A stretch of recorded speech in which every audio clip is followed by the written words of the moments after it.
I'm gonna give it to them. I mean, they got a he wants to I don't have any, you know. I'll leave it in the house tonight and give it to Kevin, I guess.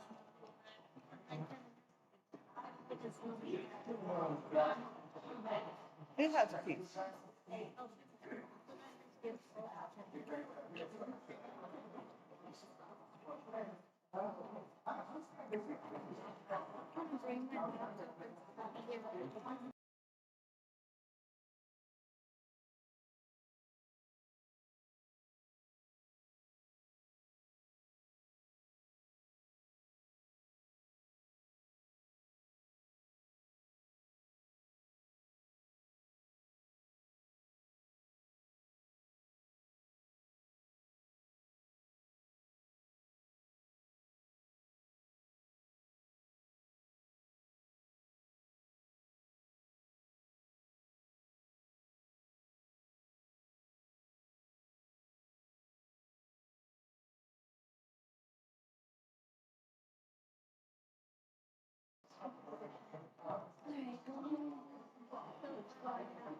Okay. You're good. Oh, I need one. You take you one. Thanks.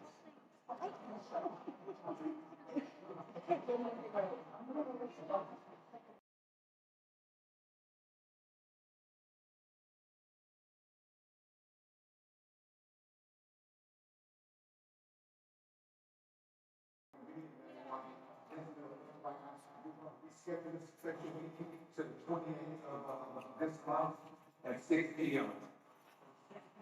So thank you for your attention and for this conversation.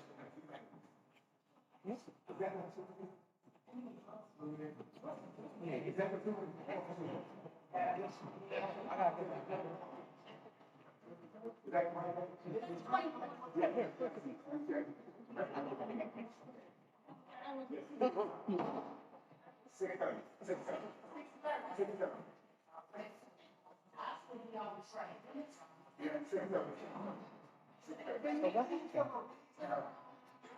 Because he said so. Because he said so. Unforeseen circumstance. I love it.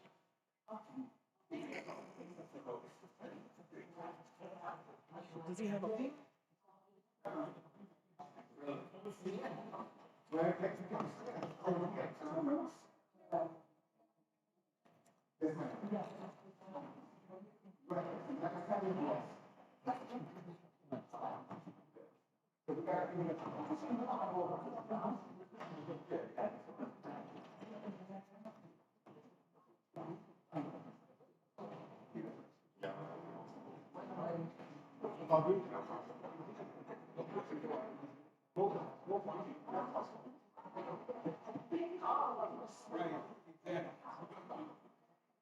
Man.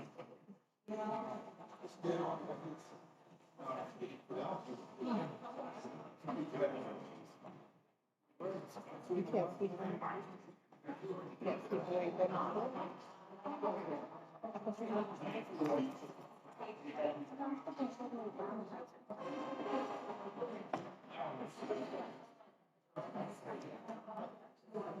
What's wrong? Huh? Working the audio.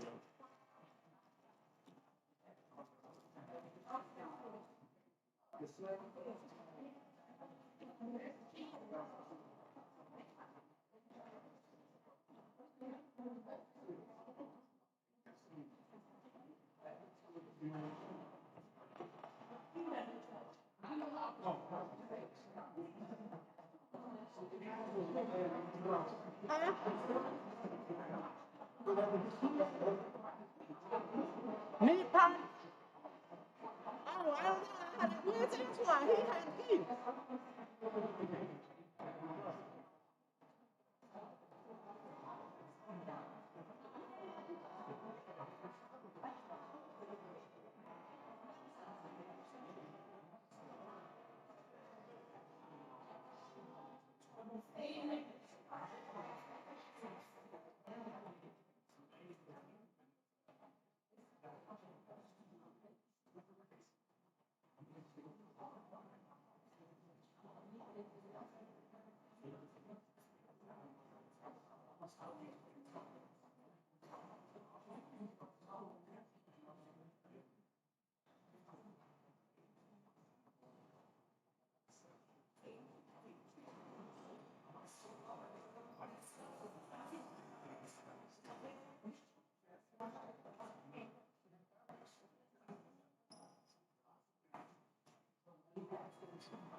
So it's going to meet today?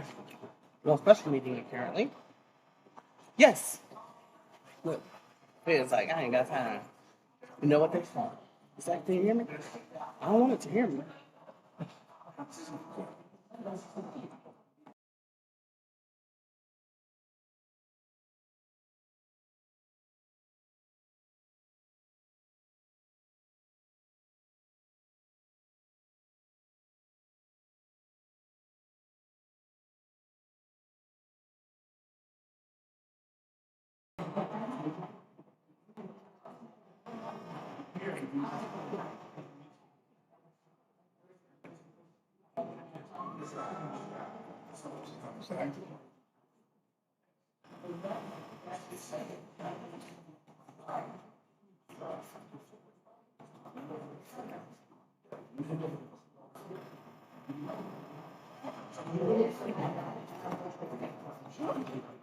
Okay, find this.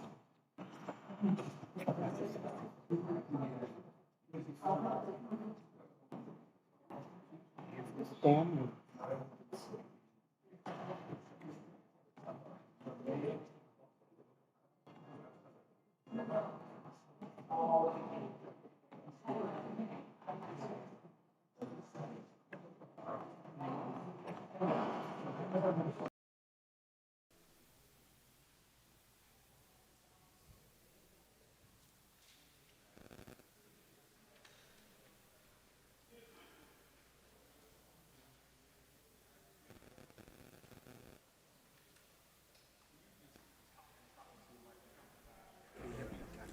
Test, test, test, test.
Good evening, ladies and gentlemen. This meeting is now called to order. Roll call, please, Madam Clerk. Trustee Lewis. Present. Trustee Williams. Here. Trustee Jenkins Bell. Present. Trustee Fulcher. Here. Trustee Thompson. Present. Trustee Brooks. Present. Mayor Rudy. I'm here, Madam Clerk. Please stand for our Pledge of Allegiance. Get to Jen. I pledge allegiance to the flag of the United States of America and to the republic for which it stands, one nation, under God, indivisible, with liberty and justice for all. All right. Are there any general public comments regarding items 51A, 51B, 51C, or 51D? If there are none regarding those items, we'll come back with general public comments at the end. Thank you. Item 51A, discussion agenda, NPDES, National Pollutant Discharge Elimination System, educational presentation. So at the Kyle War Board meeting. Here we are. Madam Scott? Manager Scott? Good evening, everyone. So this is Susan Kwasny. She is working with me for the NPDES updates and stormwater management. This is something that needs to be done. It's informational to the public, and this is part of the requirements for the Illinois EPA. So I'm going to let her speak on the compliance and different things for the stormwater. Good night. Good evening, everyone. Good evening. Good evening. As Manager Scott said, I'm here to talk about NPDES. Your name, please. Is it on? She said Susan. Oh, it is. Okay. All right. I can do that. As Manager Scott said, I'm here to talk about the NPDES MS4 program, which the village holds a permit through the IEPA.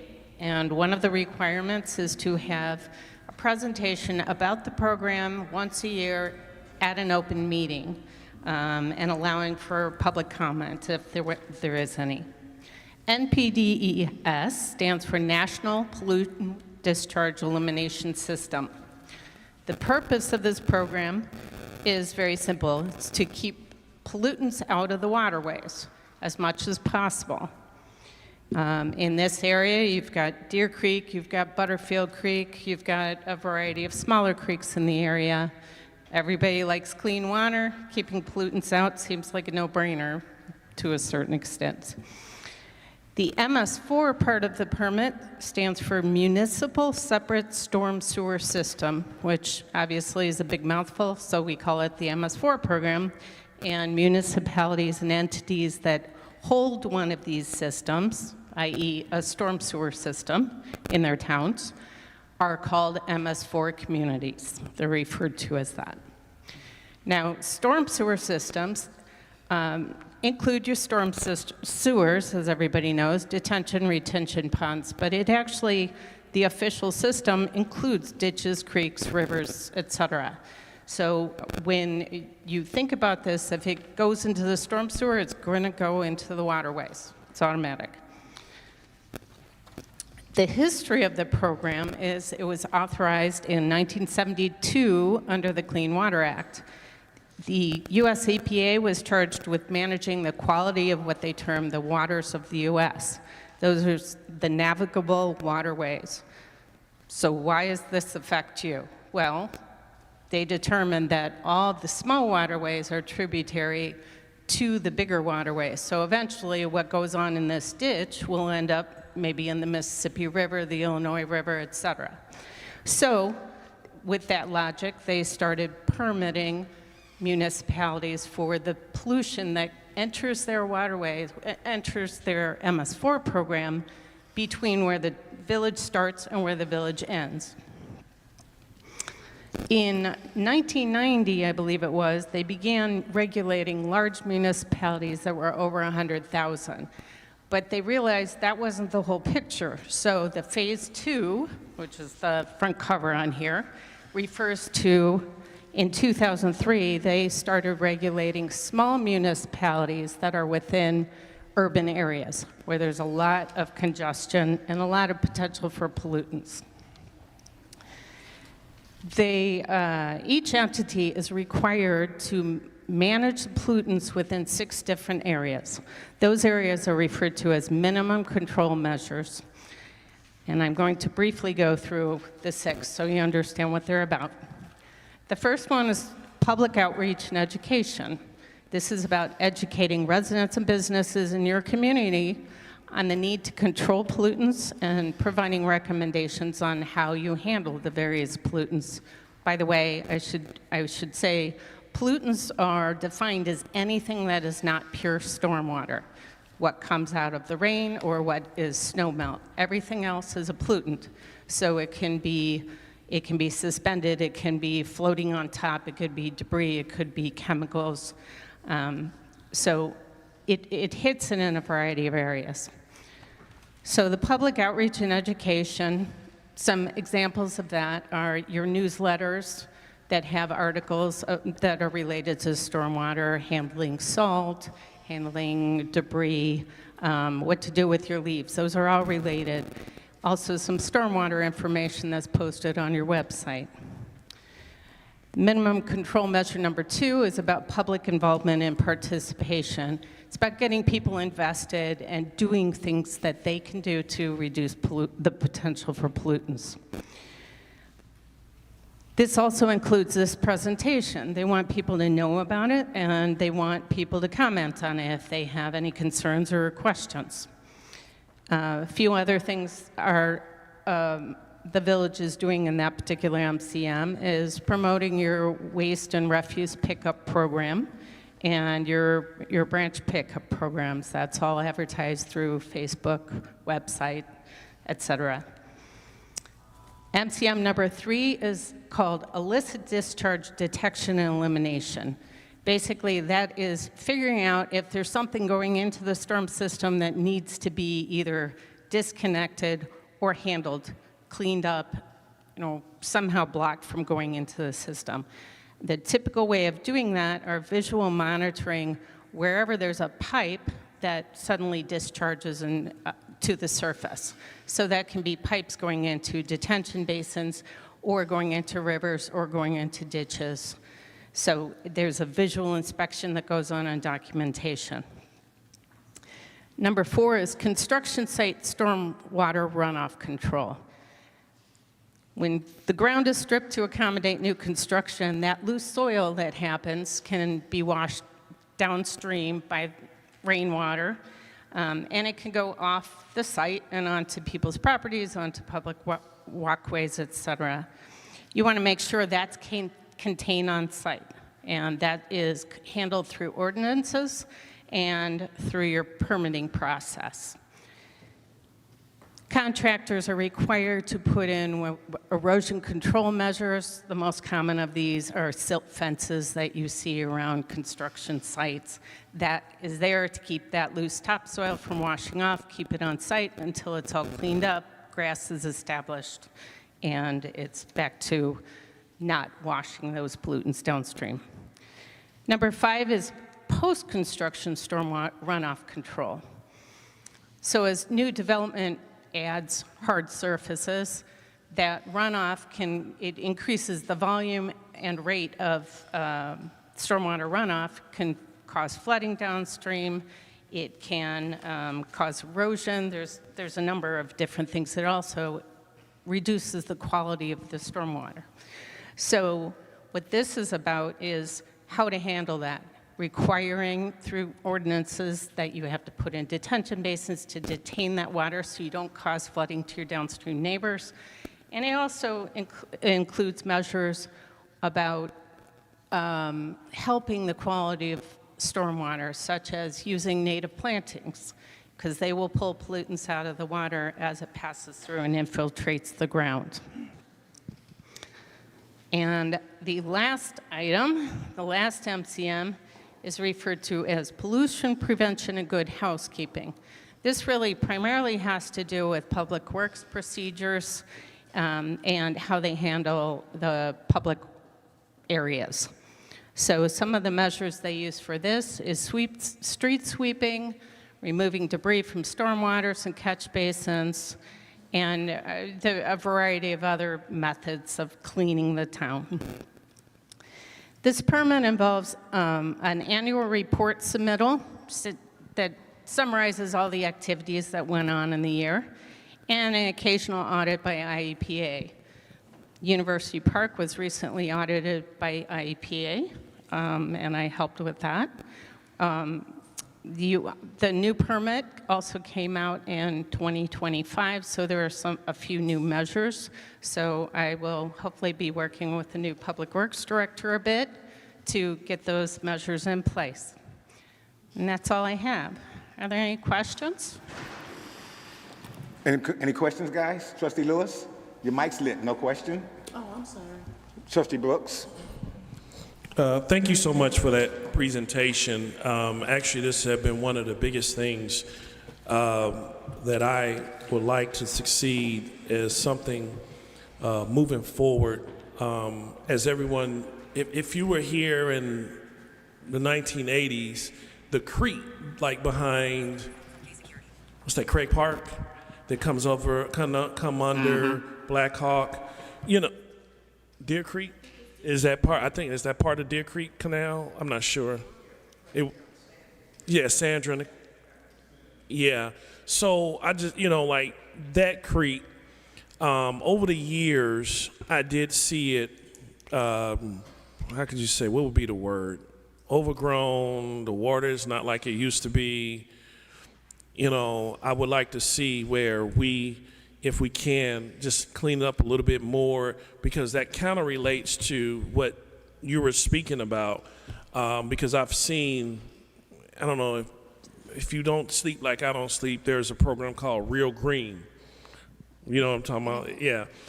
And if we can implement something like that, I know DPW has a lot on their plate, but when she spoke about plants and putting things out there that probably can help clean up that, you know, change the site of that canal.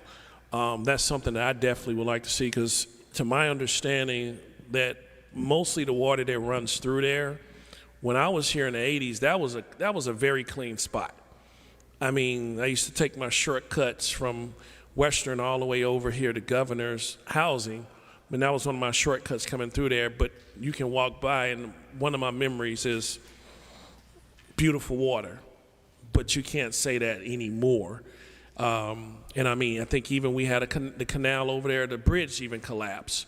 Remember the Sandra repair? Yeah. So, you know, if we can, what she's speaking about, my vision, if I'm articulating it correctly, if we can beautify it even more, because that's one place that I know that we really can work on, and, you know, as a village, that I think everyone can come together and say, let's clean this up. The same way that Trustee Jenkins Bell, they went out and they cleaned a certain spot. We have so many spots that I think if we just clean it up, cut it, fresh plants, you know, that's something Miss Morgan always speak about. If we can, you know, really get that going, natural plants that we don't have to worry about that following year along those creeks and canals, and cut back some of those trees. You know, I think that would be better, but let me know if I'm wrong, but that would benefit somewhat to what you are speaking about right now from what you gave us. Absolutely. Okay. And I'd be happy to help out. Okay. That would be wonderful. Okay. I think we have some of those, like some mini little beaver dams over through there on the creek that really needs to be looked at. It's quite a few over there. Like he said, we, you know, get a program going where we can stop the little beavers from building their own little thing. That's their house. I know. Leave it to Beaver. Leave it to the beavers. Yeah, so that's hopefully part of the cleanup as well. Okay. I had a concern. Last year, we had, I guess it was, I want to say nitrates. It was like some type of fertilizer that went into our water. And during that time, we were issued a do not consume order, and they were giving out water to us, I guess the farmers or whoever in that area, and it flowed into our river. How can we be assured that that doesn't happen again? Because that was scary. And thank God for the EPA, because they did look into it. I probably haven't talked to you, but I've talked to Barbara Lieberoff almost every other day. Do you know who I'm talking about? Yes. So that's my lead person. And yeah, we talk about all this environmental stuff and what we can do to try to make sure that our water is safe. Yeah, unfortunately, accidents do happen. I don't know anything about that particular incident, but following through and cleaning it up and making sure things, you know, are treated right is an important part of this.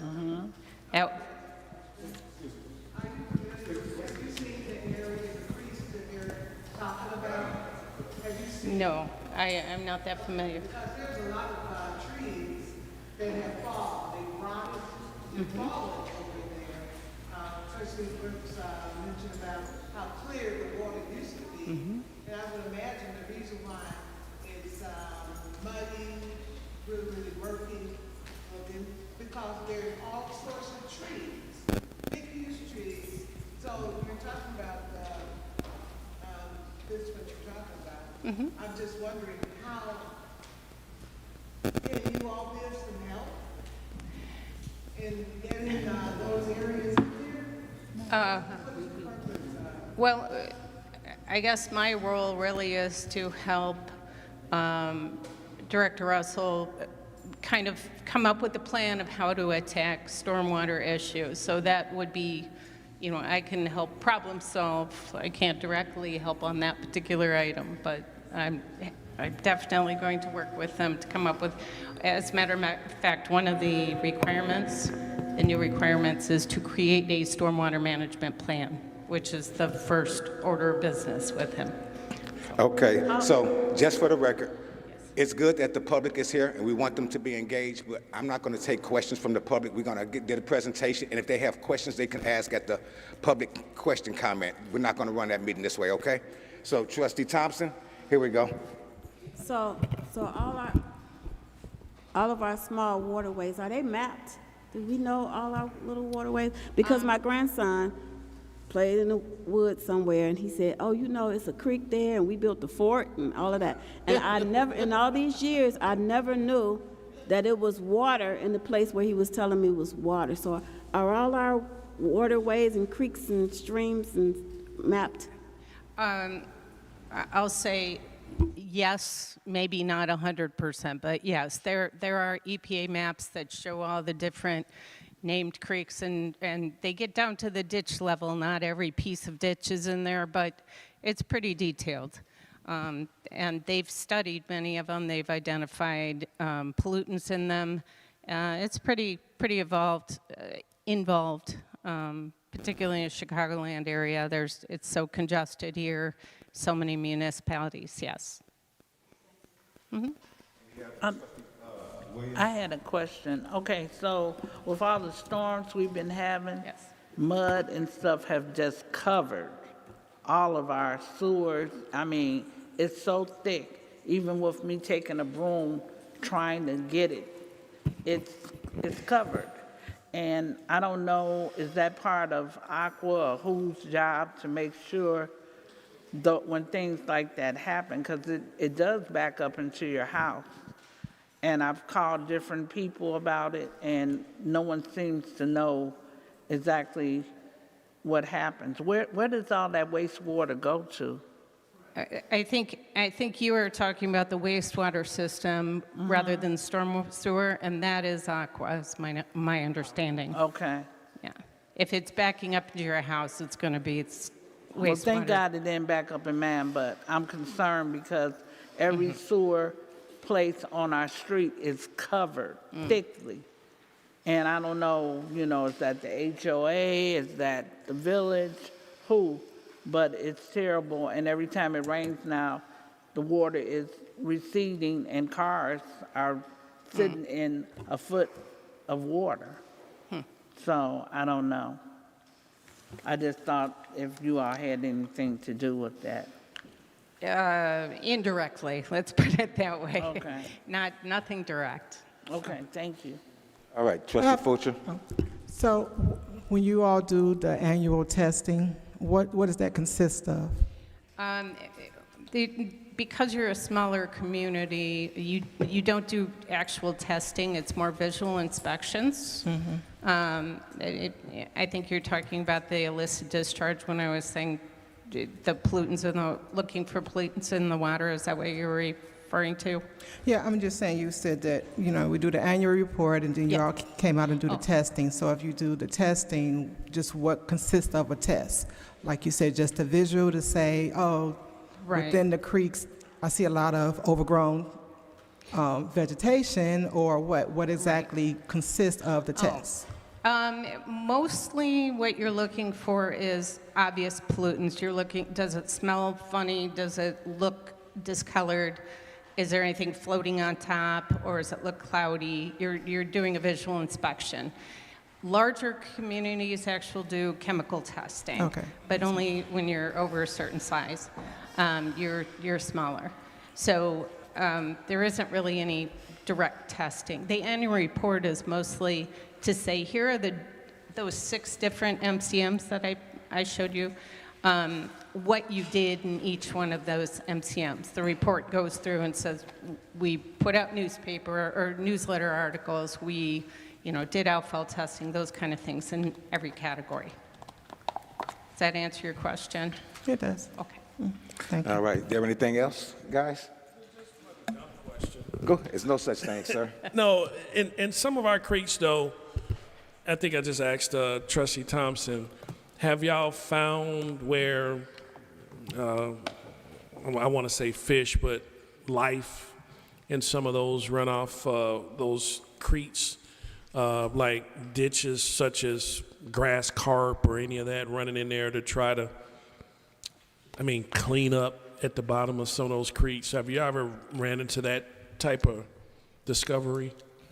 That doesn't cross over into this particular permit. There are IDNR does do that, and there's parts of IEPA.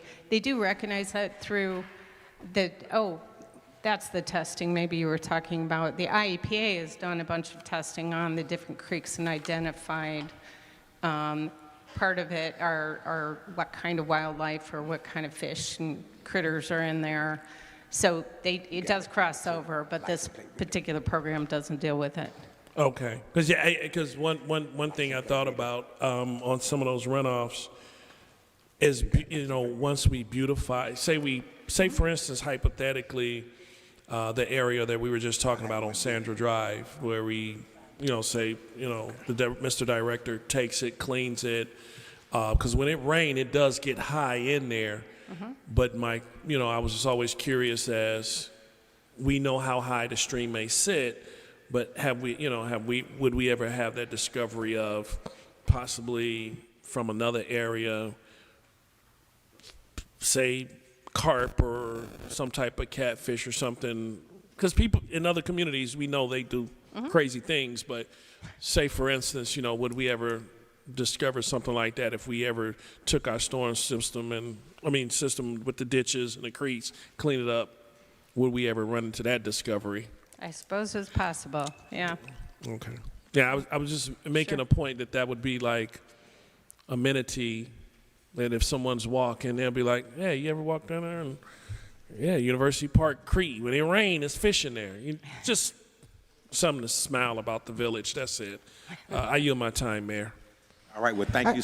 I did have one more question. Yeah, go ahead. For Director Russell, for the street sweeping, is there a plan in place? Because that's part of a lot of the different things where the sewer system is backed up and the water, like Trustee Williams was saying on her street, that the water gets on the street and is standing, and a lot of the drains are covered. So what process has been done based off of what they were stating that we're doing now to fix that problem? Prior to the director coming, I have had meetings, and we did have Homewood Disposal. They came out to street sweep, so they are going to start on a plan to street sweep. We're not going to buy a street sweeper. We're just going to go along with the plan and have a regular maintenance by Homewood. And as far as, there were some things I wanted to touch on about that. So about the fertilizer runoff that happened with the boil order, that actually had to do with Indiana. And they had such excessive rain and their failure to notify whatever, the IEPA got on them, and that's how we came to where we are. And as far as the stormwater and different things happening when you have backup, so our pipes can only filter so much water at a time. And correct me if I'm wrong, Susan, but the amount of rain that we get now with the advent of global warming and all that, it's a lot more than when they first built the system. So that's one issue. There's many different issues. Then there should be regular maintenance on those storm systems. So when you're not cleaning out all that debris and jet vacuuming and stuff, that also is a contributor. Then there needs to be things like certain vegetation that would be planted to help absorb and also counteract the pollutants. The other thing that I read was also doing vegetative cutback, where you clean up the area, remove garbage and things like that. So it's a multi-layer process. But as far as that, when you drive down certain areas, you do see that it's clogged up. I actually looked across the street from Quick Trip yesterday when I was driving home, and you can actually see where there's actual piles right above the storm system. So I'm working with Antoine to deal with that, but prior to him coming, literally 2 weeks before he came, I had a meeting with Homewood Disposal, so we're going to start that. And I will provide the board with the schedule from Homewood, because they're creating it now. Thank you. And to that point, will they, like in my cul-de-sac, since I'm in the HOA, will they let us know ahead of time so we can remove our cars off the parking lot? Yeah, I'll coordinate with Homewood Disposal and Antoine to make sure that we maybe put out some type of flyers or things around the trees like we did some years ago when we did that aggressive grass cutting campaign, and we put signs out, so we can do something like that, yes. Thank you, I appreciate it. Thank you. Thank you. Item 5.1b, an agreement for the placement of license plate reading cameras located on county highways in the county of Will. Manager Scott? Okay, so quickly, this is something Will County contacted me about. It's something that an agreement that just needs to be renewed. It was put in place, from my understanding, from 2021. The locations for the plate readers are at the end of the IGA. I believe it's off of Western, so there's 1, 2, 3, 4, 5 different permit numbers that are required, and this is just a formality for them to keep the cameras. There are certain requirements, like if we're FOIA'd, we have to respond in a very timely manner. That's part of the IGA. We also are not allowed to give out that information to anyone or use it in any way. And it's just a pretty standard agreement with cameras, and that's it. It's in our jurisdiction, so we just need to approve this. Any questions? Question. Can we add cameras to this? Because there's a couple, I was telling the chief earlier, on Morningside, there is no plate readers down Burnham, all the way over to Steger, Monique. There's no plate readers there, or on Dryly, coming in and out of the community. Can we add? So we can independently look at that. The issue is a lot of those roads you named are not county roads. But we can independently look at putting some type of cameras. I don't know if it would be license plate reader cameras, but some type of thing. I do think we need to explore also fly dumping cameras, which is coming up, because I did pull some of those. Two. And on Mackey Road, I think that's the other one. All right. Go ahead, trustee. Yeah, just, trustee, I know this wouldn't be me, Chief Brooks, or nothing talking, but I will say that I have noticed, just driving those license plate readers, and I think we all by now, we know what they're for. What I like is that those spots that they are in are key spots. Let's say if you are running from the police and you're coming out of Olmsted, I know it's a reader there. They do have them at key county spot roads that I know if somebody is running, they should get caught. It's just a matter of once you get to the next street, will the next reader get you? In which I think you have a great question for. I feel the same way. Can we add more? Yep, on the back. Yep, yeah. So I do know on key roads that they own, it is on the spot because I think it's one right out here. Yeah. I yield my time. Guys? All right, we're going to move this to the next agenda. Item 51C, an ordinance calling for amendment to add additional properties to TIF number 7.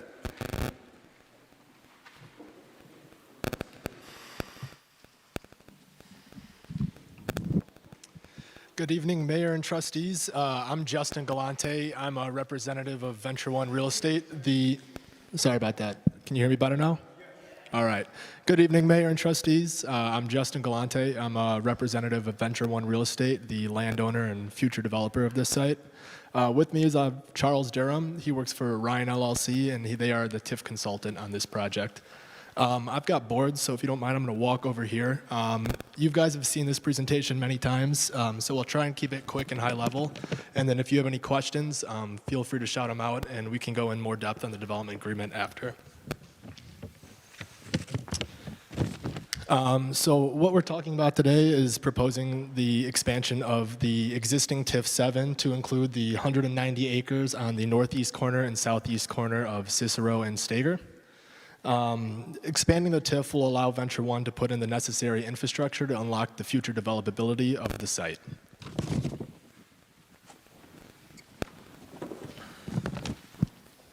So currently the site is zoned industrial, but based on our conversations with you guys in the community, we're also proposing maybe what we're calling a work-live environment. We're showing the majority of the site being zoned in industrial here in yellow, but the corners zoned retail, and on the north side in the Cook County portion, the 60 acres as future residential.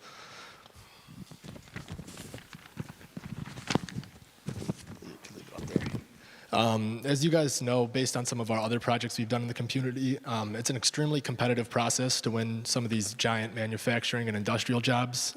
So it's necessary that we have the infrastructure in place to be able to entice these users to come to University Park. The TIF is necessary, like I said, for the expansion of Stager Road, which will improve the access to the park. It will allow us to expand the water main as well as the sewer, and then unlock the usability of the northern and southern parcels. Venture One will be funding the road improvements and will be reimbursed by the TIF.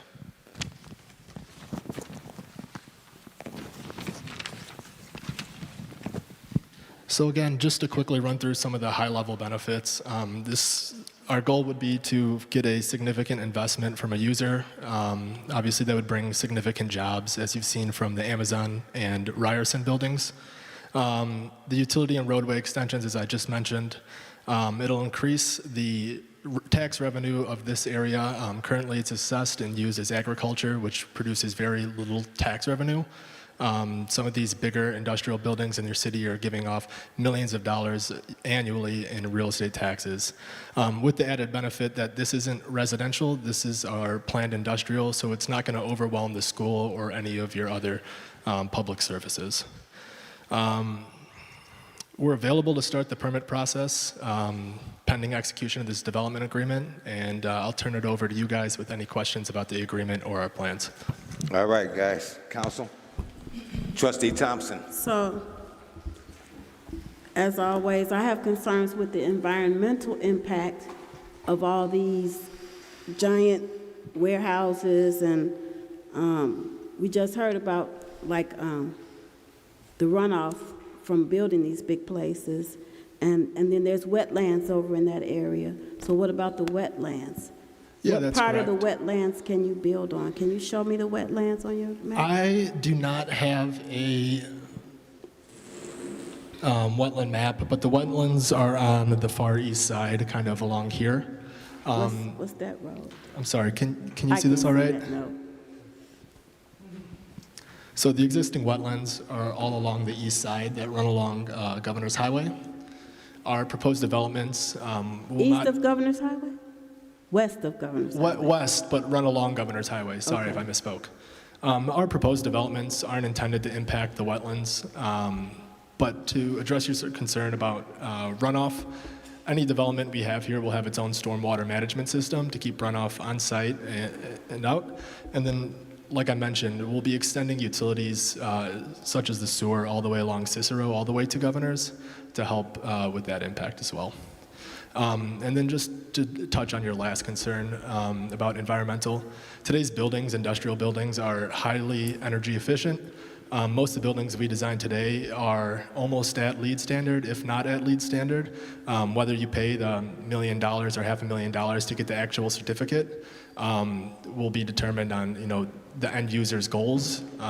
But most of these buildings designed today and everything Venture One builds is the best in class, very environmentally friendly as far as industrial. But big buildings create brownfields. So you put the big building, you put the big warehouse, and then maybe, I don't know, when the TIF is up or that company decides to move, then what do you do with that big, huge building? What are they doing in the building?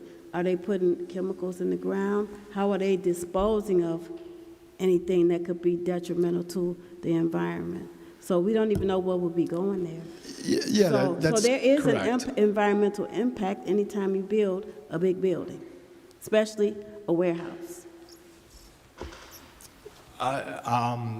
Like you said, we don't know who the user is going to be for this building.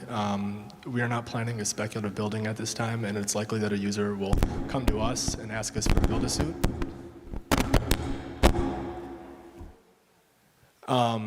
But like I said, today's modern industrial buildings are built with, sanitation in place and will keep contaminants on site.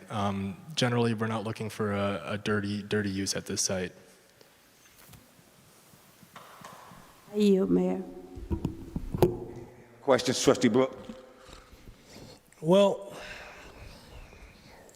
my question is going to go right to the road development.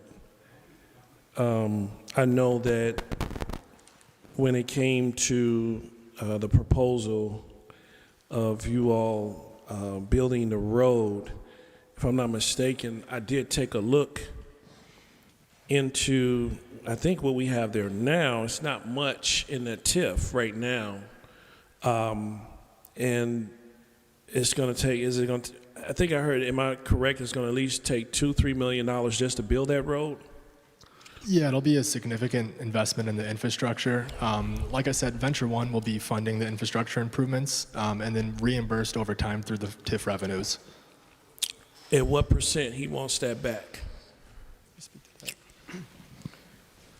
Honestly, Trustee, I don't think that's been determined yet. I don't know that those negotiations have taken place. I think the specific proposal will be brought to you at a later date. Okay. At this point, it's kind of a cart before the horse situation as far as the TIF part of it goes. To the purpose, one of the purposes of it being tonight was to promote you proceeding with the TIF amendment process, which doesn't mean that this board is approving a TIF amendment. Right. It just means that you're authorizing the process to go forward. So the information will be collected for you. And by the time we come back to you in June and July, that would be the more appropriate time to have some of those specific questions mapped out in terms of the cost, what the request is going to be from the TIF, what the projections are going to be from the new portion of the TIF, because Venture One is counting on a new development to create increment to share in that increment to help pay for the roadway, as well as whatever might be in the TIF fund.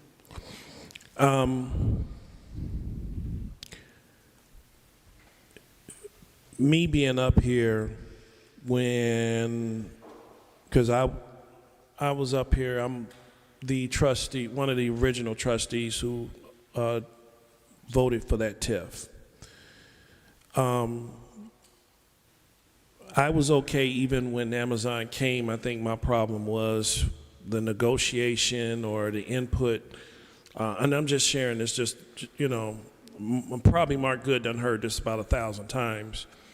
But I had an opportunity to take a look at what was in the TIF this time. And I'm just concerned when it comes to the money and our TIF because it's inevitable. I repeat to everybody, it's inevitable that we're going to have to make our disbursements back out because I don't even think we paid the school for our dissolvement of TIF 5. So the amount of money I seen that was in TIF 7, I'm just concerned because I knew when Mr. Good helped with the Amazon project, we borrowed $1 million at 7%. And I just want to make sure that, and I want to share that we all want development in University Park. Let me make this clear. We all want development. I would love to see housing up there. One thing that I guess after 10 years, Mr. Good and I agreed that the corners do need commercial. So I want to see commercial, but also at the same time, it's more of the details. Let's say if you cook a dinner, you know, if the right seasoning in there, that dinner, that steak is no good. So I just want to make sure that we understand what I see and what I'm looking at, and I'm just sharing with the trustee. I don't think Trustee Jenkins was there that night. I think at least two. I seen Karen, and I think when we looked in there, it was the money wasn't what I would think should be in there for it to be TIF 7. But I just want to kind of throw it out there that when we start saying that Mark or Venture One is going to pay for a road, I want us to be aware we still in that hot seat about how we handle our TIF money. I'm just saying. I mean, I personally felt that we could have used TIF 5 or TIF 7. We could have used some of that money to build a second fire station, or a brand new fire station or a substation. Actually, right now, if I'm not mistaken, I got a complaint from a gentleman I have to remember. I'm glad I got to talk to Ms. Scott about it.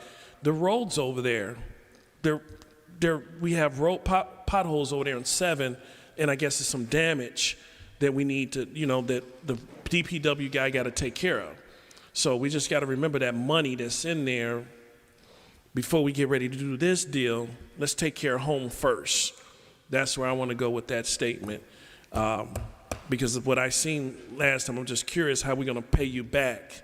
And I didn't see the money that I should have been seeing in TIF 7. But again, it's not like TIF 5 and the other TIFs who've been around for a while where we had a large pool of money.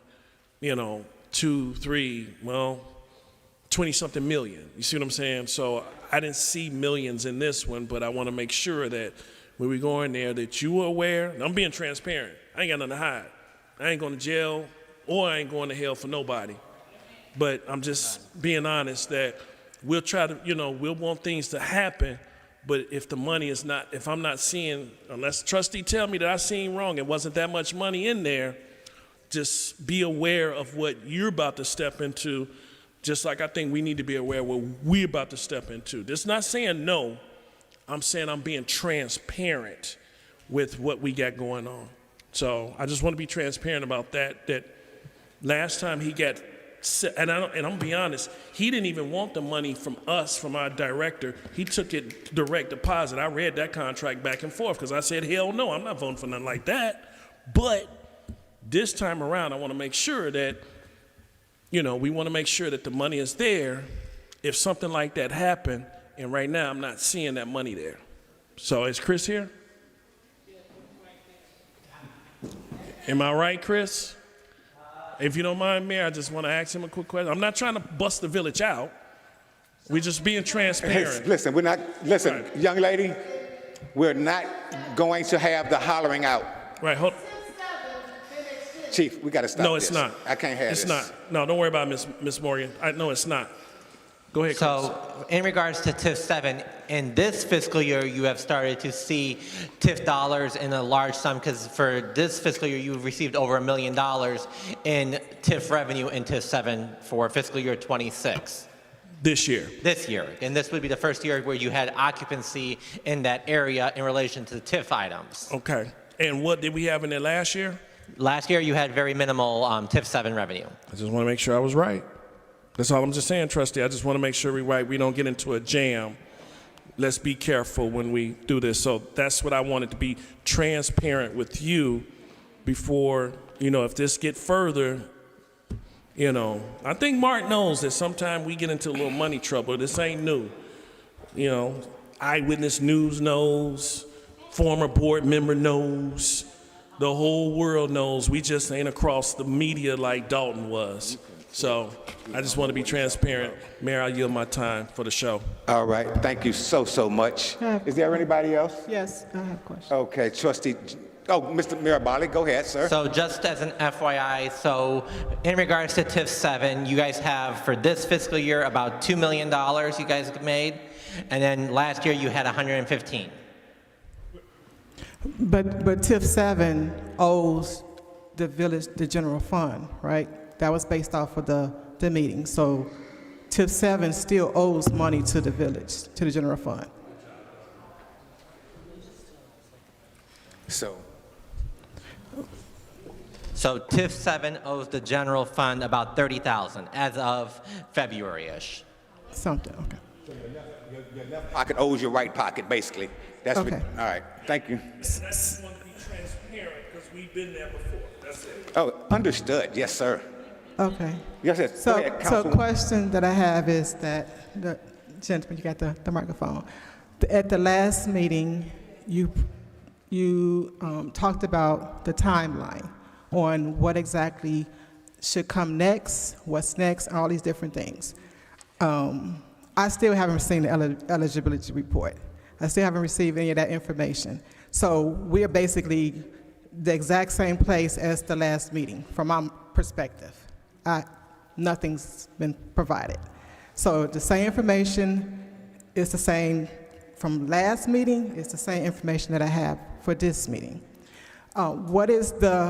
Could you break down the timeline on what are the exact things that need to be done in order for the process to continue to go through, which is meeting with the different tax. Requesting you to do. The first set of notices will go out to the taxing districts that are affected by the TIF districts. So all of the overlapping taxing districts, which are, again, detailed within the ordinance as an exhibit, will receive a notice, first the public hearing, but also the General Review Board meeting. After they get that notice, on May 19th, as we're proposing it, that would be the date for the General Review Board meeting of all the taxing districts, or at least the key taxing districts.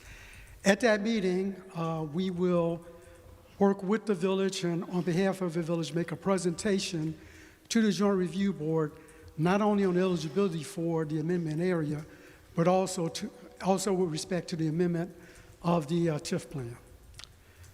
After that, notices will go out to the taxpayers, also to residents within 750 feet of the TIF boundaries, as well as publications of a June 23rd public hearing that will be proposed to be held right here in this venue at 6:30 that evening. So as part of the ordinance to be adopted, that will set the timetable. I'll be glad to answer even more questions about the timetable if you have them. So April 28th is you proposing to saying that you would like for the ordinance to be, if it was approved at the next board meeting, to start to move forward with addressing the different taxing bodies, which would be, after that would be notices to the taxing district, both of them, the Cook County and the Will County side. Yep. For May 19th. For the joint review meeting. So the notices would go out, but the joint review meeting for May 19th, part of that is where you're going to do the presentation and provide information to all the taxing bodies. And then after that, the next step would be the notice to taxpayers. After that, the next notice would be to residents who live within 750 feet of the boundaries of the TIF district. They will receive a notice of that they will become aware that the amendment's taking place. So that would be after the Joint Review Board meeting, and then sometime after that, Notices go out to the taxpayers of the parcels, of which there's only a few. But also there will be newspaper publications alerting the community of the public hearing. Which is on the 23rd proposed. Which is proposed to be on June 23rd. The town hall meeting. Correct. Well, public hearing. Okay. All right, you got So- that? Oh, I'm sorry. Yeah, I got the timeline, but still, again, as I stated, I still have the exact same information from the last meeting, which is nothing. And then the dates that you're stating is still not even updated within the contract. Okay. So, Back, so we have to reset the dates. That's the issue. So we can't put out certain notices until the board approves certain things. So it's all like working mechanism. So I do have this, but it's very outdated because we've tabled this and brought it up. This starts in February, so everything's been pushed back. That's why nothing's been released. It needs to be updated. There's still some towards the end that are correct, but there's some in the beginning that we had to. Yes, that's a time that we will update, but more importantly is the ordinance, the draft ordinance that will go before the village board, which will outline all of the dates. The proposed ordinance will also have in it a eligibility report, so you can see in advance our case as to why we believe the area is eligible. So at this point, we just need to do everything we can to make sure you get a full copy of the proposed ordinance in advance of the 28th, with all of the documents in it, including the eligibility report. Apologize if you don't have that tonight. I thought you might have it tonight, but I would be glad to make it available to you if so directed. can you just send it to the board? I mean, what's the, I don't know what the issues, because this is the same thing I asked for last meeting. I understand. So you're saying you're gonna wait until the next board meeting to make sure it's in our packet. I should have had it this meeting so I could have reviewed it and looked over it, which I thought that's what we were gonna be receiving from the last meeting. We're back to the same, back to the drawing board. I'll be honest with you, I would have been under the impression that you would have it tonight. If you don't have it tonight, that needs to be addressed, and we need to make sure you get it. Okay. And then secondly, that's the one, but then just for the presentation, as for this is what you all wanted to do as in build the road. Like Trustee Brooks was stating, the funds is not there, and there is within current TIF 7 an empty spot right now that needs to be filled with the warehouse under Venture 1. So the idea of trying to start somewhere else when we haven't even fulfilled the obligation within TIF 7 to make sure that spot that's empty, that should have been filled or been working on bringing some type of business there, I would love for that to be taken care of first before we start venturing off to say, let's bring in some other ones when we haven't even fulfilled that one within TIF 7. Sure, and I appreciate your comment. Venture One's actively working and actively marketing that site to look to find the users. That site is also slightly challenged by wetlands, so the building you can design there will be different than what the building you can lay out on the east side is. So we want to have both parcels ready to develop to attract the widest user base as possible. Right, but the one within TIF 7 current, that's what I'm stating. Because that was the same presentation that was presented back then, that this is, that they can put these buildings there. There's no problems, everything is taken care of, but that's been since TIF 7 has been created for 2-3 years. How many years? Since 2018.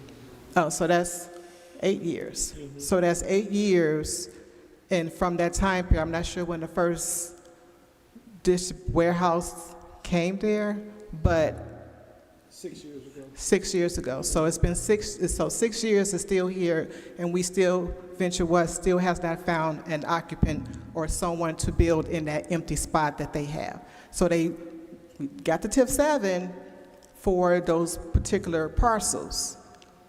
They were saying it would be no problem to get those parcels fulfilled. Only one of them had been fulfilled from that time frame, but now you're looking to venture over to a whole nother side of the street and bring in some more. So I have an issue with trying to move forward with bringing in other warehouse buildings when you haven't even fulfilled the obligation with TIF 7. So I just wanted to make sure that is being addressed and that you could take that back as well to Mr. Good and Venture One. It's like, what about that location? So I understand whatever challenge it is, but when it was presented, there was no challenge. It was able to be filled. So that's my feel. I feel that fulfill the obligation, that the current obligation for TIF 7 before trying to push another one on in another area, and then asking for the village for reimbursement for the TIF, because we can use that TIF money, the incremental funds that has been accumulated, which is the 1 million or 2 million so far this year, to be doing things up in that particular area for right now. So as of that, I yield my time. And Trustee Thompson, real quick, Trustee Fulcher, when does that TIF expire? I don't know, I can't remember when the TIF, I think it went back to the TIF 7 is 23 years. No, they didn't get 23. Yes, it is. Yes, it is. We asked for 17 and they got 23. I think it ended up being the 23. So I'm not totally sure, but Okay. still, if we got 8 years in Okay, so so far. we got plenty of time. Trustee Thompson, go ahead. So this is for you, what's your name? Mr. Durham. What are the state and county regulatory requirements to start this process? Have they been done? Okay, with respect to the tax... Extending the With TIF. respect to the TIF district, there are no... The only state requirements is that you follow the TIF law, the TIF Act. The state has vested in the village all of the power necessary to initiate the process. So the village doesn't need permission from the state, the county, or anyone else to initiate the process. It's all in your hands. So I read a state statute that says that when you want to extend the boundaries of an already established TIF, you have to get, like, I don't want to say permission, but I'll just say permission from the legislature. The legislation gives you permission, so what the legislation calls for is that the municipality pass an ordinance which would trigger all of the actions you're talking about. So the municipality, University Park, has 100% of the power necessary to initiate the process. No more additional permission is needed from the state, and the county, no permission was ever needed from either of the counties. It's really up to the village to determine whether or not it wants to proceed with a TIF process. With respect to the amendment, when you amend a TIF district, under state law, you have to follow the same exact steps that you follow when you set up the original TIF district. Right, that's what I read. Right, so you're right about that. So the ordinance that will be put before you will lay out that process, and it cites the sections of the TIF law that authorizes this village to proceed without any additional permission from the state, county, or anyone else. You have 100% power to either do it or don't do it, but it's your decision completely. Thank you. I yield, Mayor. All right, guys. Trustee Sonia Jenkins Bell. I took the time to look into El Grove Village. You can't hear me? Can you hear me now? I took the time to do some research in reference to the TIF districts and different things and expansions with Elk Grove Village. Elk Grove Village's annual from their industrial area, their logistic area, is $239 million a year. And the money going into their village is about $81 million. When you start talking about expansion, and we're looking at this community trying to grow, we have to take in consideration the things that need to be done and do them expeditiously. We are losing out on a lot of different opportunities when it comes down to growth and development. Now, I do get that Venture One is looking for someone, as Ms. Trustee Fulcher said, to take over that area, but he can't make a company come and build on that area.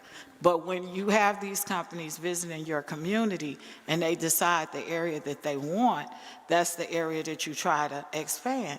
And so I'm looking at, we need road expansion, we do need housing, we want these grocery stores, we want all of this retail development, but you know they're telling us we don't have enough rooftops. And so we have to put things in place to start the growth of the community and get things going. And so if this is just, you know, the village is moving quickly and it's growing extremely fast. We have a lot of irons in the fire. And, you know, we do reach out to our elected officials, and we have asked them to, they respectfully request our partnership and legislative support in advancing the expansion of tax increment financing district of TIF 7 to accelerate economic development and housing growth within this community. We are doing the right processes to get these things going in our community, but we have to also, like Trustee Brooks said, make sure that it is a level of transparency. Now, whether you liked Amazon or you didn't, Amazon has anchored this community. And Mr. Good did actually help us do that.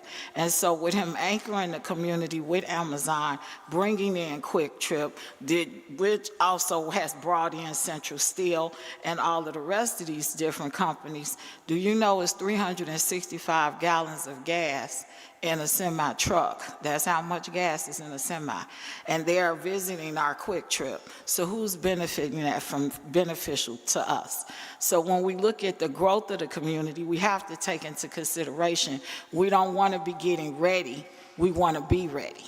So we thank Mr. Good for all of the years of diligence with coming into this community, because if he didn't, where would we be as of right now? So we're looking at all of these different things, and we're taking into consideration, and I appreciate all of the conversation and making sure that the residents are in tune with what's going on with our growth and development. So I am looking at this and saying, thank you for coming out and making sure that this ordinance is put in place and we're doing things decent and in order. And that's why I want to move this forward, because it's being done decent and in order. I yield my time. All right, thank you. Is there anybody else from the council? All right. Well, thank you guys so much. We're going to move the guys, move this forward. Yes. I say no. Okay. We're going to move forward. Okay. Moving forward. Yes. All right. The majority, okay. Thank you. We'll move this forward for the next agenda. The last item on the books is item 51D, and this is an ordinance amending the Village Code of Village of University Park, Title 10, which governs bicycles, motorcycles, and snowmobiles, all-terrain vehicles, to incorporate electronic bikes and scooters. Okay? Trish, you want me to start off? So when we look around our community, electric bikes and scooters have increased around here, and they're riding on the sidewalks. They're in the streets mostly, and they're in the major traffic. So this ordinance, I think we need to update, put it in place so we don't get a liability from from people riding on the e-bikes and the scooters and things of that nature. That has increased drastically. So I think this ordinance to go in place to be amended so we can cover ourselves as a board and as the village. And I think it should happen because it has increased, and you see them, I know plenty through the community, sidewalks, in the streets, you have to slow down. So I think this is very important for us to put forward for our community at this time. One of the things that we need Chief Stark's input on this, because there are some strict rules and stuff, and I've been studying the state statutes on bicycles, and I think if we're fortunate enough to come with something in place, we'll be only the second South suburban community outside of Flossmoor to be ahead of the game, because they're increasing everywhere. And even the little two-wheel cyclists are electronic nowadays. So I think that one of our challenges is that we do not have actual bike lanes so they can ride in the street. So this is why it's so up for discussion to see how we can safely get this thing done. So, Trustee Jenkins-Bell, you got something? You just got your bike on? Yeah, we have a little guy that is riding this little scooter, and he's coming down the sidewalk when the children are getting out of school, and they go relatively fast. I mean, about 20, I don't know, I don't have one, but it's pretty fast. And if we need something in place that will tell them that they can't ride on the sidewalks when these children are getting out of school. You have the little guys coming out of school and all of that, and we don't want them to get injured in any way in regards to these little electric bikes that they're riding through the community. Also, Mayor, I didn't see in here what we were talking about helmets, because they need to have helmets. We'll see, and that's the catch-22. I think that we can't really force them to have helmets on. We can encourage the riders to have helmets on. Okay. I don't think we can actually force it. And then there are 3 different classes of e-bikes, A, B, and C, and most of them go to 750 watts, and then the maximum speed is 28 miles per hour. When you go over that, it goes to like 1,100 watts. So that's what needs to be looked at. Where they ride at needs to be looked at. I know they're not supposed to ride on the sidewalks according to our ordinance, but then if they're riding in the street, they're obstructing the traffic as well. So that's why it's on the agenda, because it's something that needs to be done, because that's what's coming. You see the little kids with the mini bikes all over, and so we need to have something in place that can be enforced. So, Chief Starks, what's your input? Any input on this? My input is, can anybody hear me? My input is there needs to be some type of bike lane in place.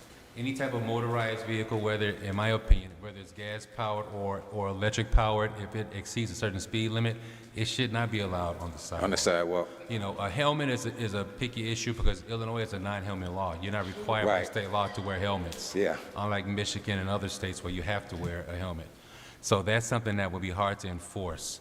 And I know the cost of a bike lane, you know, it will reduce the size of the traffic lane. It may reduce the size of where people may park.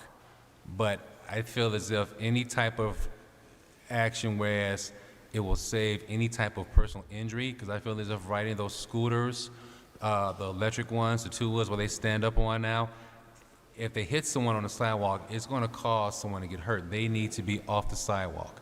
They need to be treated as a bicycle. You know, allow them to ride in the bicycle lane like everyone else, and they can be courteous and cautious to each other that way and off of the sidewalk. Because it's also a hazard. Some of the sidewalks are sloped, some of them are uneven due to trees growing and roots and things of that nature, and that's a crash hazard. So the easiest way to solve that is put them in the bike lane. We can suggest that they ride a helmet. We can't enforce that. But we can suggest, you know, as a safety issue that they wear that, but have them in that bike lane, and if they're on the sidewalk or if they're out in the middle of the street, then that's something we can enforce, because they will be out of their allowed space to enjoy those. And see, in page 3 of your guys' package, that's where most the basic meat is.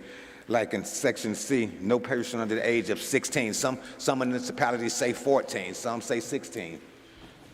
We don't have some regulatory in place.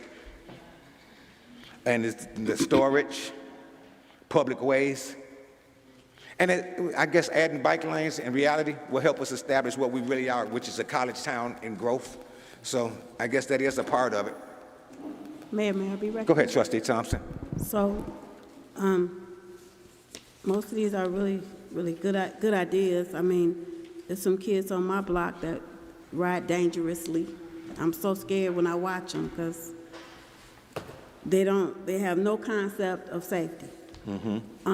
So maybe we could have a public, how do you say it? A public service campaign to educate the residents about safety, also included in this ordinance. And you know, So that's the only, I would okay. add that. And also, if I'm not mistaken, there's language in there that says there has to be light that's visible from 500 feet in the front, and there has to be a red reflector in the rear. It's kind of detailed because it's identifying the bike. As you all know, if you live out here or come here, a lot of people walk at night and they're always wearing dark clothes, so that's another thing. So that's what I would add, a public service campaign, a public information campaign added to this ordinance, annually at least. Okay. And the other, and this is just a working document. It could be implemented, it could be amended, anything to make it suitable for our community and the future growth of it. Do they have to get registration with the village? No, they really don't. No, No. they don't. They don't. No. Brooks, I see you lit. Yes, sir. So I'll say this. Yes, it is a working document. Let's make sure. I like, unless this is just for discussion, so we can work on it. I was kind of expecting that we probably would, if we can. I would have seen a couple when Trustee Lewis mentioned updating. Yeah, if we can, if we are going to strike something out of here, let's strike it. Meaning when we update it, yeah, let's strike it. If we're going to add something from what I'm looking here, I see Ride Illinois. If we can take whatever parts out of that, I don't know if Felicia's going to do it. I don't know if you're going to do it, but if we can just I don't know if we're going to paste it or whatever we're going to do, but let's make sure that we all have that input so that when we, because my point is that let's not just take an ordinance and slap something together that, you know, later in the future it doesn't benefit us whatsoever. Then let me also put an input about the bike lanes. I would love to see something done on Blackhawk. The reason why I say that is that on Blackhawk, my biggest concern the other day, and it must be whoever you all are talking about, because I was coming down Blackhawk, and all I seen was, I said, what the hell? I mean, he was gone. He scared me, and I mean, I'm used to chasing a car and hitting the brakes a little bit and looking left and right. No, there was no looking left and right with this kid. He came full speed, like a bat out of hell, flying back towards Hickok, towards the pool area. So if we can, my biggest concern is that a kid like that, even with the safety of it, Blackhawk and Hickok streets are not bumpy or any whatsoever. And if we was going to put bike lanes down, that's fine. But let me also kind of, because I think we all, those who drive, we all see how tight it is. Like tonight, when we go home, let's be honest, we can't really even do over 25 on Blackhawk. I know we have speed bumps, but I think that we probably need to take in consideration speed limit on Blackhawk, because if they on the bike and then we have those who race up and down Blackhawk the way they do, my biggest concern is somebody getting hit on that scooter as they travel on Blackhawk or Hickok too. Hickok is more wider, if I'm not mistaken, than Blackhawk. Blackhawk concerns me because it's a constant S. So if we're going to put a bike lane on Blackhawk, I think we let's really take in consideration of the parking, the speed limit, because I don't know if an accident happened over there, but right before you get to the bus stop, I seen two tires look like something went wrong there. So, and that, you know, that's just my input on the chief with his a good idea of the bike lane, but I think that's the power of the board. If you want to lower the speed limit 5 miles, I'm just being honest, you know, just to slow somebody down, because, you know, whoever that kid was, he didn't have no brakes, no nothing, running stop signs. Somebody could have got hurt. And I yield my time. Hey, Chief, now, summertime's coming, and I know this may sound a little silly. Back in the day, because everything is going on with this teen takeover stuff, University Park is not exempt from that. So what makes me think about that, back in the day when I was a young man, at 10 o'clock in the news, there used to be a PSA, it's 10 o'clock p.m. Do you know where your children are? So what are our curfew laws? Is it 10 o'clock a.m. is still? 10 o'clock p.m.? Because I want to do as much preventive stuff as we possibly can in advance, so our I's are dotted and our T's are crossed. Well, the current curfew is actually 11 o'clock. Oh, it's 11 o'clock, huh? How times have changed. Times have changed. Yeah, okay. But, you know, I do plan on putting out some PSAs. I'm going to put out, even for the helmet, you know, for the scooters, I'm going to put out, you know, parents, please be aware of your children. Please be advised that if they are involved in any type of team takeover, you will be requested to come down and pick your children up, because we're not going to allow them just to get away with everything. Everyone has accountability. Parents had to be accountable for their children. So if your children are out here doing this, we're going to wake you up at 10 o'clock. We're going to wake you up at 12 o'clock. You're going to come get your kids. And they're going to be held liable. They're going to be issued the citations and the violations. All right. Well, thank you. I think all those measures are good preventive things, because Lord knows, only Lord, God knows what's ahead of us. So as much as we can do legislatively to put things in place, it's better for our residents. So thank you so much, Chief. Thank you. Anything else, And Trustee? I'm glad you're bringing that up now, because everyone saw what happened at Culver's. Mm-hmm. And that was unbelievable. I know those kids get out of school, they go up there, they want to eat, but then they have a food fight, jumping over tables. That was awful, but I appreciate the mayor of Matson and her whole entire board and all the parents that came out to make sure that that doesn't happen again. We have to support businesses, and we can't let our kids, I know some of the businesses were saying only 2 kids at a time, or they had to leave their book bag at the counter because, you know, pickpocketing, and that's what closes businesses, thieves.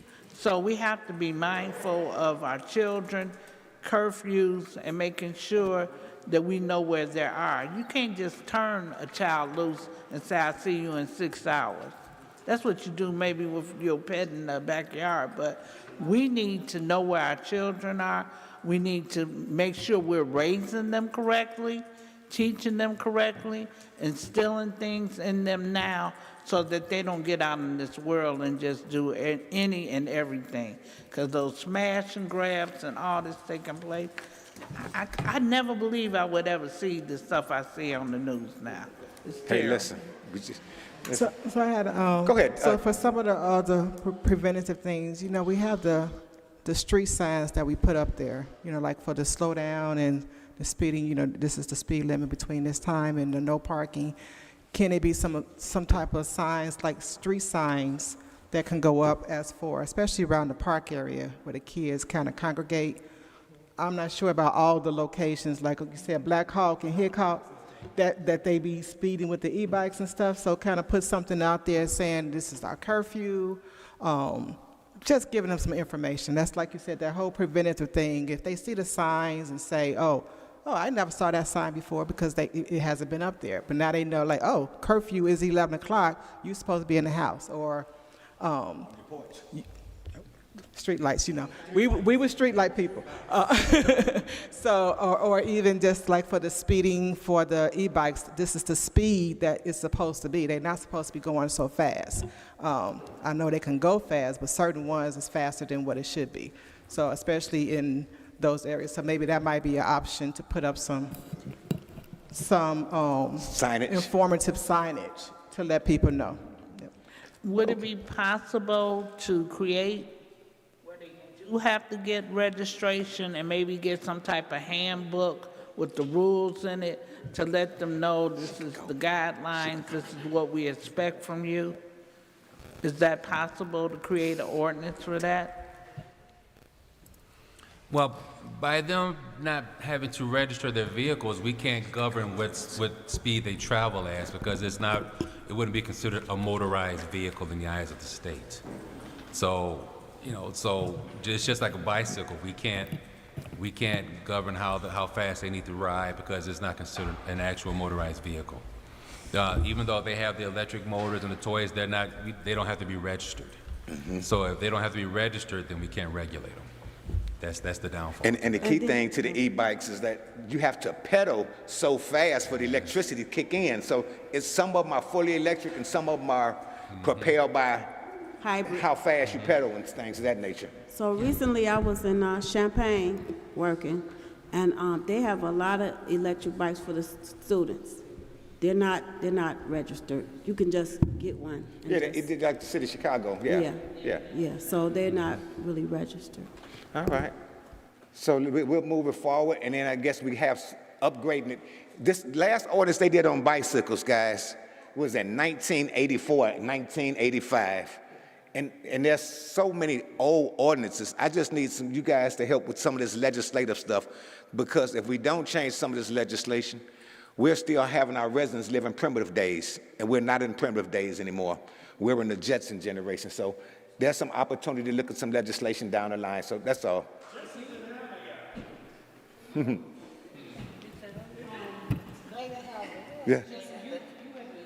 Yes, they did. They had the robot. The Jetsons had the robot. Daisy was the robot on the Jetsons. Oh my goodness, that's just telling your age, man. With the little thing, yeah. It was Rosie. Rosie. Okay, Rosie. I done gave her Daisy. Wasn't no Daisy. All right, so we go ahead. Trustee Brooks talked about like changes. I would suggest if you, whatever.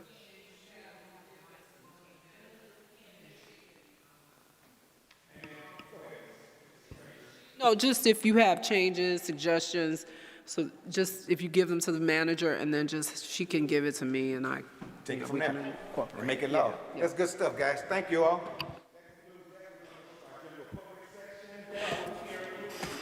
All right, watch out now. Let's see how we're going to do this. Bridget Simmons.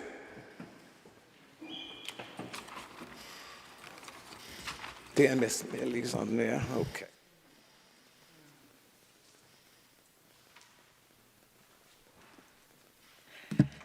Good evening, board. I'm here speaking on behalf of the University Park Youth Athletic Association. These are the University Park Lions announcements. Spring football has begun. Practice is scheduled for Tuesdays at Palmer Park, Wednesdays at Creekmoney High School Fieldhouse, entering to door number 8. Both days, 6 p.m. to 7:30 p.m. Registration is still open, and everyone ages from 8 to 14 years old, girls and boys, are welcome to sign up, and village leadership has already been notified of our program schedule. The 50th anniversary celebration for the University Park Lions is underway. A committee has already been formed and a celebration is being planned. The tentative date is Sunday, August the 9th, but that is subject to change. Our anniversary hashtag is hashtag UPLions50. On Facebook, please upload your Lions photos, tag the University Park Lions, and make your posts shareable. I'm very excited to announce this. This is breaking news here at the meeting tonight. We're excited to announce the partnership with the Chicago Bears, UP Lions.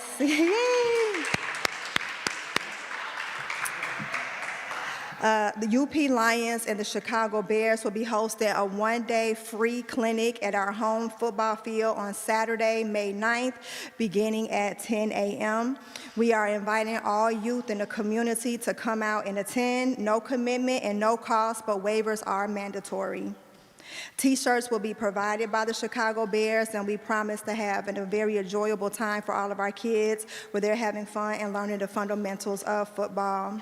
Many of our Lions alum that are currently playing high school football and college football will be in attendance to volunteer, and we are still looking for volunteers that would like to come out. So yes, we're open to all volunteers to come out on that day. Please follow us on Facebook at University Park Lions or contact us at upyaa@yahoo.com.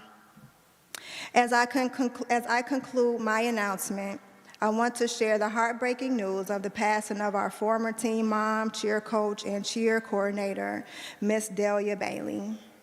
Delia grew up here in University Park, graduating from Creekmont High School in 1998, and was a committed member in the University Park Lions family.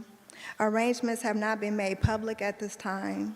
We want to extend our deepest condolences to her children, Jada and TJ, who both grew up in the Lions program as well. May she rest peacefully in the arms of our Lord and Savior, Jesus Christ. Please keep her family in your prayers.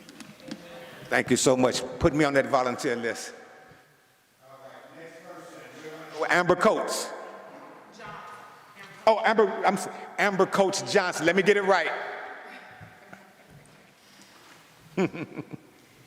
Good evening, Mayor and trustees. Well, thank you so much. First, I want to extend my thanks to Trustee Sonia Jenkins Bell and also to Village Manager Elizabeth. I've reached out to them a few times via email. Even though I'm not here physically, I'm always watching you all via YouTube. So I really appreciate the upgrades that you all have made. Thank you very much. I would like to encourage the mayor and also the trustees to have some transparency. As someone who has been a part of the village since it was Woodhill, I'll be 47 years old coming in July, and that's how long I've been in the village. My parents live over across the street from Governor State. We have property on Black Hawk. I own property on White Oak Lane. My daughter grew up in University Park and will be graduating. I would have to say I am slightly disappointed in the village of University Park and the lack of transparency that has been happening lately. And so I would encourage you all. I'm particularly here because I watched the recent, the 1C5 that is supposed to be happening. And I remember back in the day when there was something that was supposed to be happening with a new building, there was a map that went out with the zoning and all of those different kinds of things. And as a taxpayer who is paying a lot of money for taxes, I would like to have more information when things are happening. I understand that the gentleman came here, this is their second week, and their fourth week, but as Trustee Fulcher said, we don't have an eligibility report.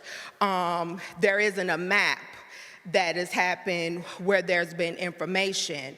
May 19th is a time that maybe the tax people may know, but it's unfortunate that if we don't watch the board meetings, we're not made available of this information.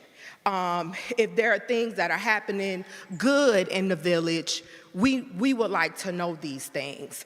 I'm someone who pays attention and watches other board meetings, New Lenox, Matson. I watch and I pay attention to how you all conduct yourselves, and it's disappointing. It's unfortunate, and it is unsatisfying. And I would have to say that I'm not happy, and I had to come in and miss a night of class. I'm someone who is a hospice chaplain. I'm in college. My husband is an executive director of music. My time is precious. That's why I watch via YouTube. But I'm coming in to let you all know that I'm disappointed. And it's unfortunate. And I would like to see you all do better. I really would. Thank you. You're welcome. Thank you. Vivian Covington.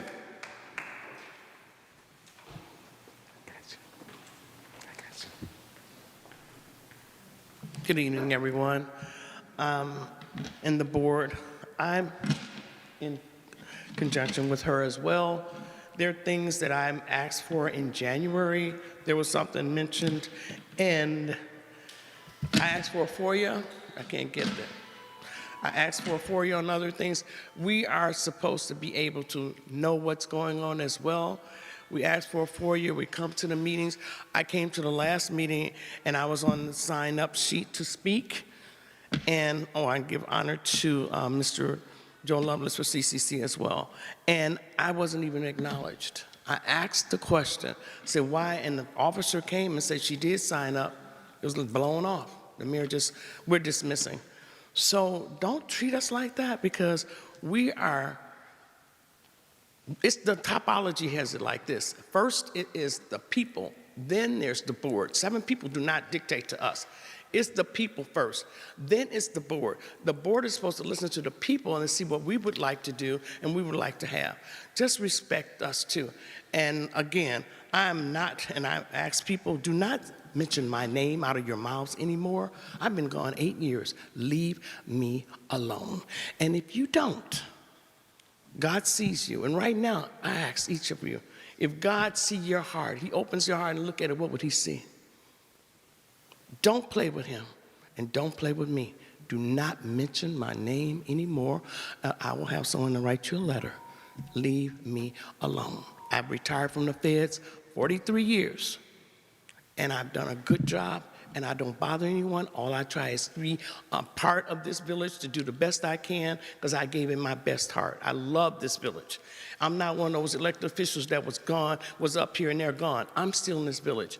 My money is affected by everything that you do.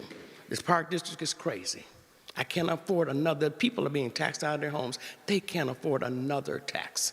It's too much. People are living on with each other, living together just to help it out. With this liquid gold we got, which is the so-called gas, and then the groceries, we can't afford anything else. Don't do this to the people, please. Because, and by the way, I was on the airplane with our our principal of the school district, and he said that please pay him his money. Don't make him go. Don't do that. Please pay him his tip money. Thank you. Yes, go ahead, Madam Clerk, please do.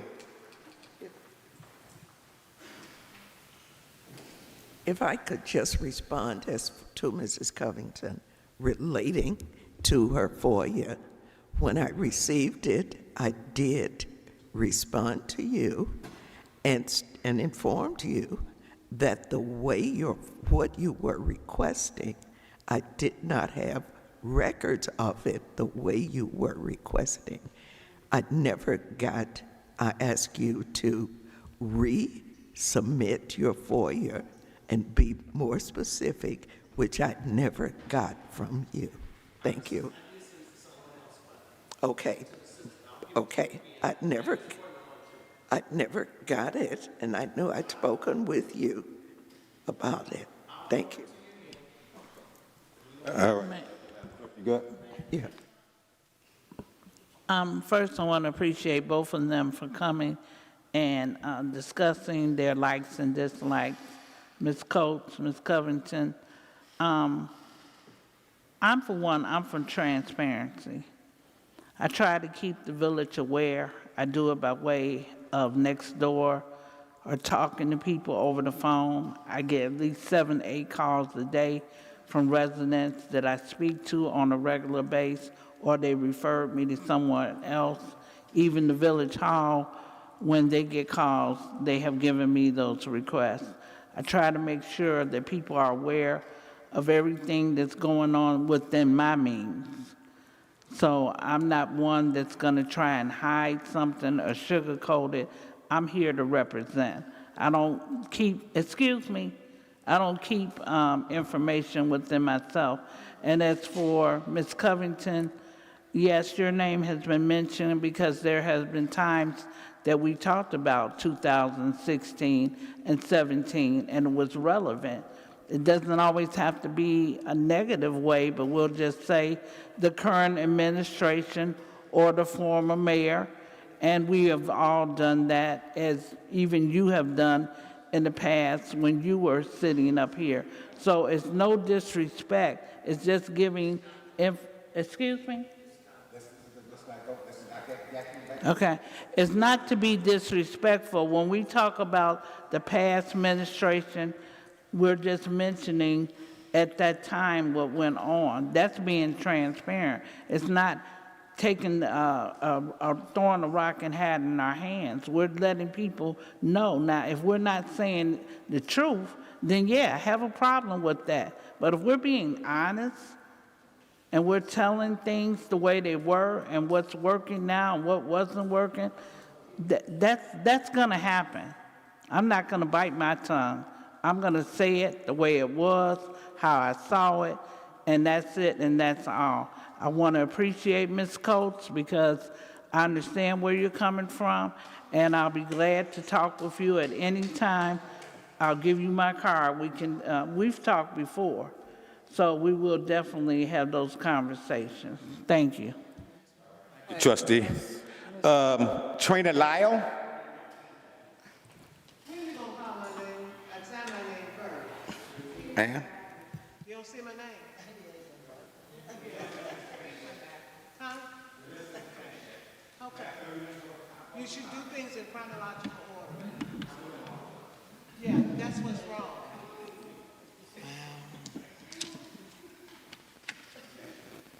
Okay. Well, hello, good evening. Good evening. Mayor and trustees. My name is, excuse me, Trina Lyle. I've been a resident of University Park for going on 2 years now. I am at 745 Red Oak Lane. Basically, I'm here because when I moved in, the road was covered with potholes. Now, since I've been here, those potholes have now become tiny craters, sinkholes, if you will. Now, I'm disabled.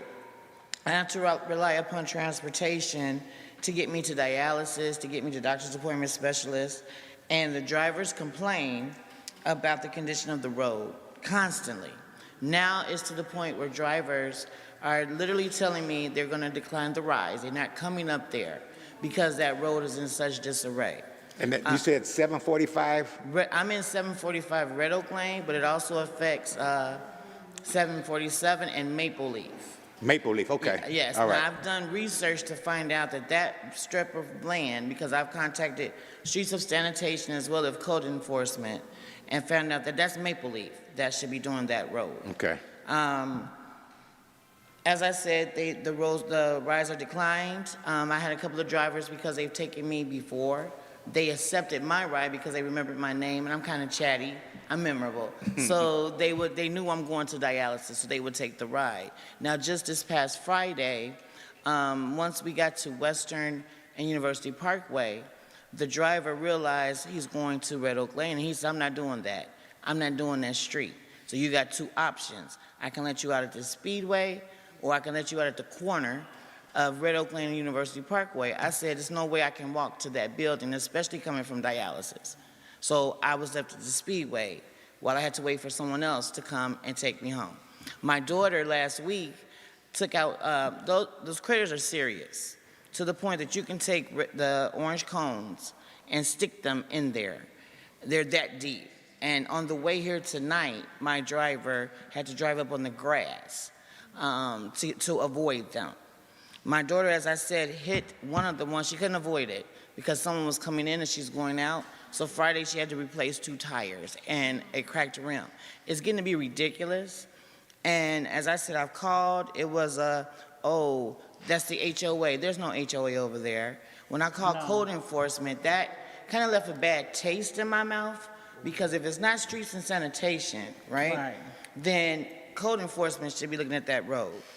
Shouldn't they? Because they come every day. I know my neighbor complains to code enforcement all the time. She doesn't want to pay her rent. So with that being said, when I spoke to code enforcement, I was told, well, can you patch the street? I know that in other villages and cities, like South Holland, for example, if there's an issue and you don't act, they'll do it. And then they send you the bill, the owner of the bill.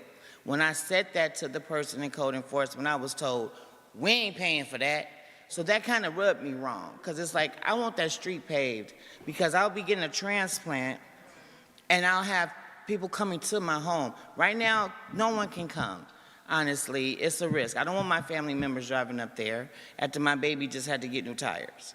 So that is basically why I'm here. I have the complaint because I didn't know to go to Village Hall, but I do have it filled out here. But my main concern, to get the complaint, Ms. Scott? Yes, I think you spoke to my assistant about the complaint form. Yes. So I'm going to give you my card. I was looking for my card now. If you could call me directly, I'm going to make sure that those potholes are filled and make sure the Public Works Director follows up with you. But I'll also make sure you have my cell phone. And if you can, I'll talk to you about the employee afterward. Thank you. Okay, well, that I was kind of nervous. So thank you. This is the first time I've been here. I saw Dalton on the news. I got scared. But this is okay. I'm better. Thank you. Right. Thank you so much. And thank you so much. Thank you. Yes, ma'am. Thank you. Was that a Maple Leaf apartment? Yes. Well, I'm in Burnham Investors, which is the one building that's not. That's all the way in the back. Oh, okay. Yes. Okay. Yep. All right. All right, well, thank you so much. Let's see, Miss Millie.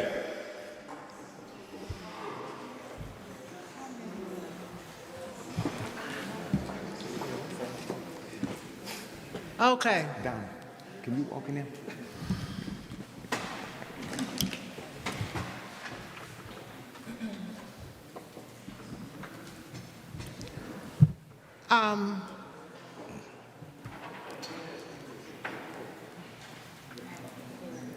Hello, everybody. My name is Miss Millie. I'm commonly called Miss Millie. Mr. Rudez, you are wrong as two left shoes. It is not for you to get a pre-vote. You've done that before, and I bypassed it, didn't say a word. But after the people here from that TIF 7 thing, when they left, you turned to them, your cheerleaders, and you said, are we going to move on? We're going to move on? We're going to move on? And then you said, okay. So you done already got a vote from them already. You ain't said a doggone thing to them. Only thing you did was BS with them. You didn't turn and say nothing to them. I'm sitting here watching you. And please don't never ever, on the first Tuesday, don't never ever try and stop me from talking. It is the meeting of the cow. And if you can remember, I know you got selective memory, the meeting of the cow, we're supposed to engage in conversation. I mean, am I wrong or something? Bull. We're supposed to be able to ask questions and talk.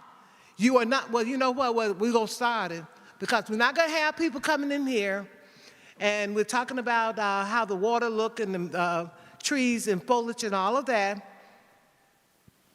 Speaking of all that, let me stop wasting my time with you. Ms. Scott, you're the village manager, day-to-day operation. If you like to go and take a look at on Blackhawk by the park, there are so many trees that have fallen. They've fallen every which way. Over by Miss Covington's house, that piece of land over there, it's off of Sandra and Wright Road.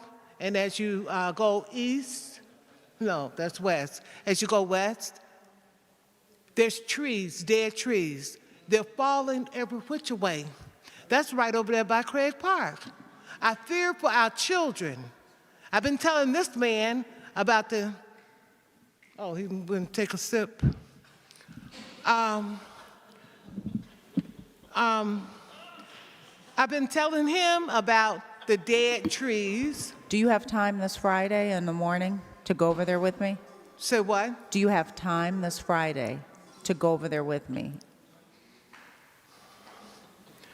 I'm meeting with.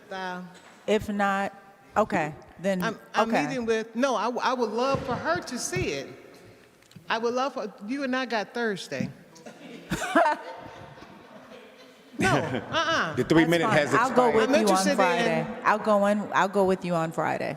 Friday morning, or if you want on Monday. Which do you prefer? We'll go Friday. Friday morning, what time? Let's do 8:30. Is that okay? Because you know what? You really need to see this. It is so scary.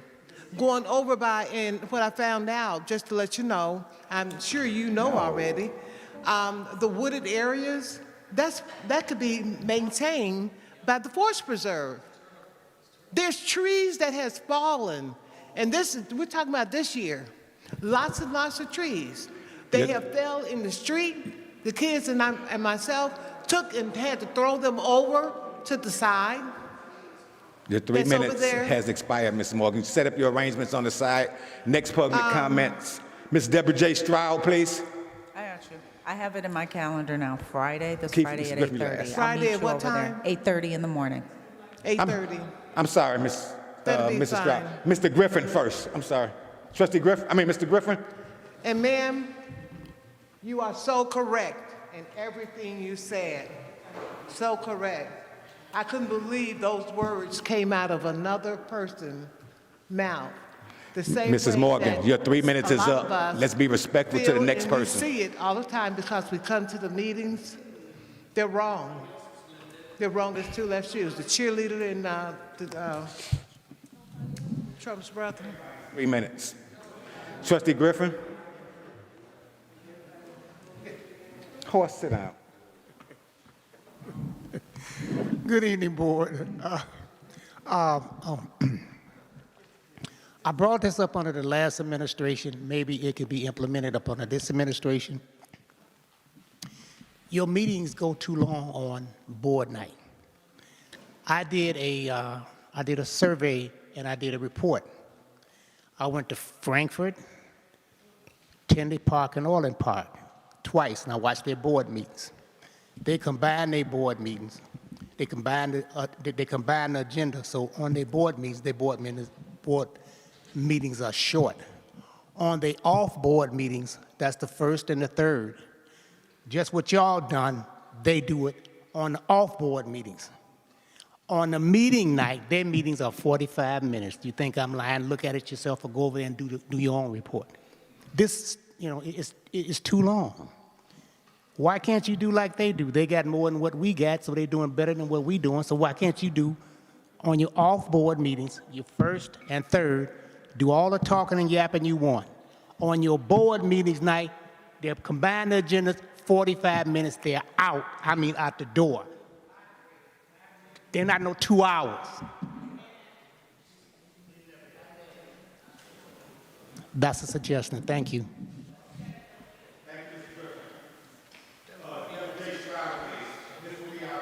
Last public comment for tonight. Huh? Mm-hmm.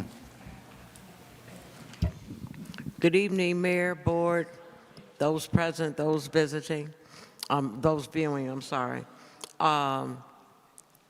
Chief, you mentioned something about curfew. Can you clarify, is that 11 o'clock? Okay. So Monday through Friday, kids can be walking around till 11 o'clock. 11 p.m. is Friday through Sunday night. It's the weekend. Thank you. What is it Sunday through Thursday? 10 o'clock. 10 o'clock. 10 o'clock? Thank you. Okay. Because I see them walking around. And listening to the conversation about the agenda item with the bikes and things, we've got, I don't know if it's the water, but it seems like an influx of children running back and forth across the street, not on bikes or anything like that. So please, I don't know if Chief, is it possible then we can get one of those speed bump things on Amherst? I ask all the time because I'm on a curve in the cul-de-sac, and when they come around, it's like NASCAR.